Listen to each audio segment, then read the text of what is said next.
countryside. The concrete road ran in front of us like a river of gray. Spray pelted our faces when a passing truck bumped over a pothole. We were the only two people on the road, lost in a sea of red barns, wheat-colored fields, and rows of leafless trees waving their chocolate-tinted branches. Many times we tried to talk, but for the majority of the journey we yo-yoed. Either Coach Brown would fly down a hill and wait for me to catch up, or I'd pull away on an uphill, and he would try to rein me in. Our last climb was no exception, the only difference being that by then, it was snowing. So thank you so much for coming out tonight. It was great to be here in Iowa City to launch the book in Iowa City. And if anyone has any questions, I would be more than happy to answer them for you right now. I will tell you a funny story. This is another funny story. It's a quick aside. We were talking earlier about questions. We were talking, my aunt and uncle are here, and we were saying, you know, if you have a question, you can feel free to answer it. Well, I have a new girlfriend, Elizabeth, and they said, well, can we ask questions about Elizabeth? I said, no, you can only ask questions about the book. So if anyone has questions about the book, feel free to ask them. Hey, Matt. Yeah. You know, obviously Running with the Buffalo is a big influence. What other books are out there that you would recommend? Like the If You Enjoyed an Honorable Run, Please See What? Yeah. Well, quickly, there's a book, Running with the Buffaloes, which I mentioned in here. It's intense, and it's for the competitive runner.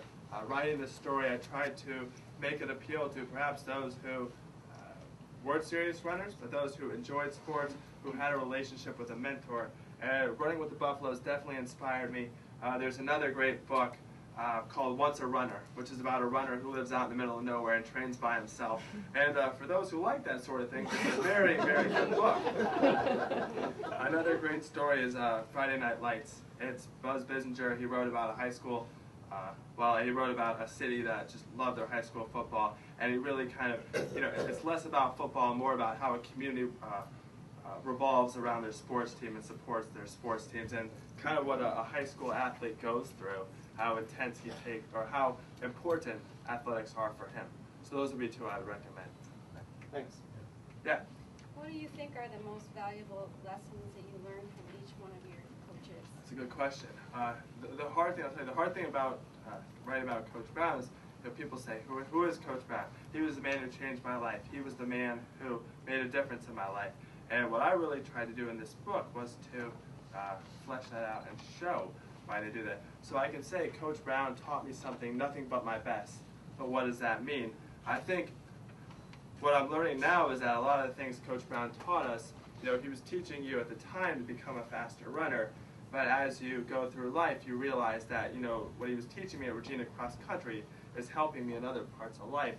Right now I live in New York City, and I worked for a couple of giant magazines. And I think the most important lesson that Coach Brown taught me that I've seen in the past couple of years was his ability to treat the slowest person team as an equal to the fastest. When I started my job at these magazines, I was very much entry level, and I don't even think they knew I was there at the magazine. They treated me, you know, the top people, and they gave them all their time, and they really didn't appreciate, I think, what we were doing. And that's something that I really tried to do. That don't matter. It doesn't matter to me what your rank is here, as long as you're here and you're doing your best. Coach Wetmore taught me. He taught me.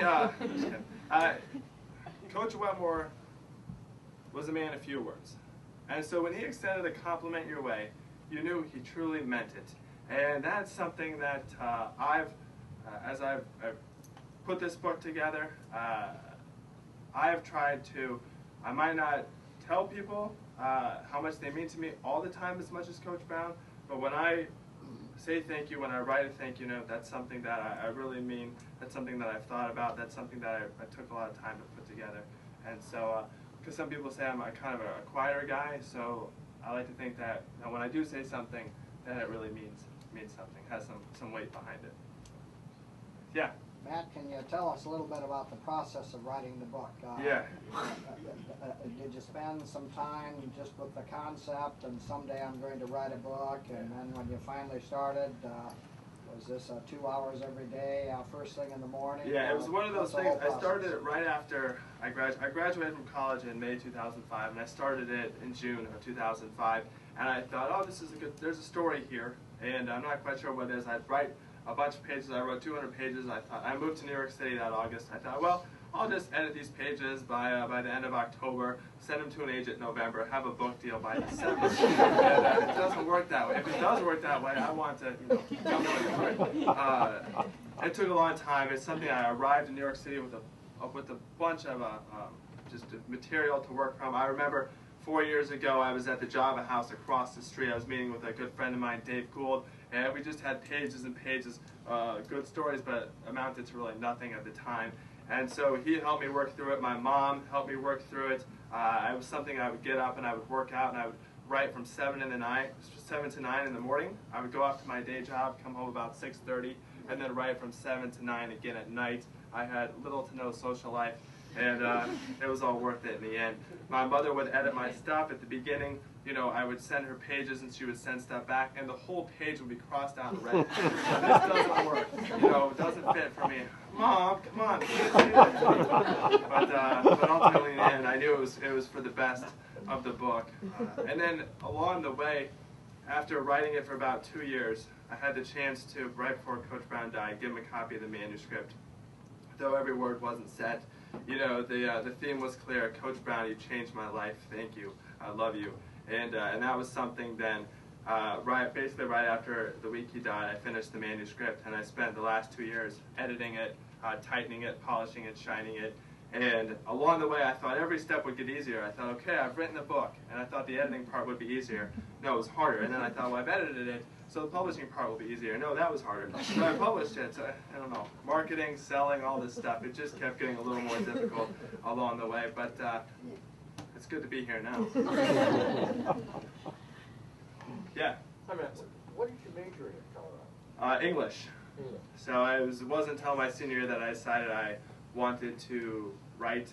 I'd never taken a journalism class. I had never worked for a newspaper.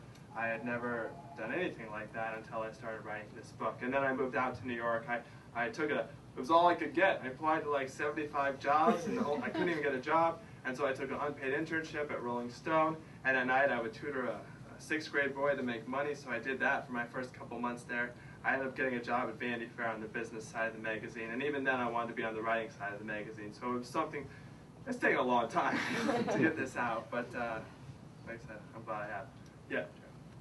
Since I can't ask any questions about Elizabeth, did you appreciate the impact that Coach Brown had on your life as much before you wrote the book than, say, during or after you wrote the book? During it, writing the book, you know, even though I was living in New York City and Coach Brown was living in, I think I appreciated most writing the book, and now that it's written, I appreciate it more and more. Because he's not here, but the thing that it was like coming full circle. It was okay. I've realized Coach Brown is the guy I want to model my life after, and so I'm going to write a book about him. But then when you really dig deep into the stories and start telling them and showing how Coach Brown cared so much, that really made me think a lot about how, you know, it made me think that he cared for me a lot more than I knew at the time, writing these stories. And then I'm reading it later with a different perspective, thinking, you know, how could I have been so blind to it when I was running for him? You know, he hugged me like the world was going to end, and all I thought was that it's just a hug. So it's something now that I think is going to be really important for me because it was very difficult. You know, when you're writing, this is my first book, and I never thought the first thing I would write would have to be about death, and it was. And so, especially after he died, it was really hard to write it. There were some mornings where I would get up and write, and there were some sad parts in here, and I would be bawling. I would be for 2 hours. I would just cry before I go to work, and I try to wipe the tears from my eyes when I go to work. I come home and cry again because it was just so touching, and that's when I knew this was a good story because it made me care and it made me feel so much. So, yeah. Have you talked to Darlene or the kids, and what kind of impact does the story have on them? Yeah, that's been, you know, this book wasn't written to be an international bestseller. It wasn't written to make $1 million. It was written to pay tribute to Coach Brown, and the best way I can see that is through Darlene. One thing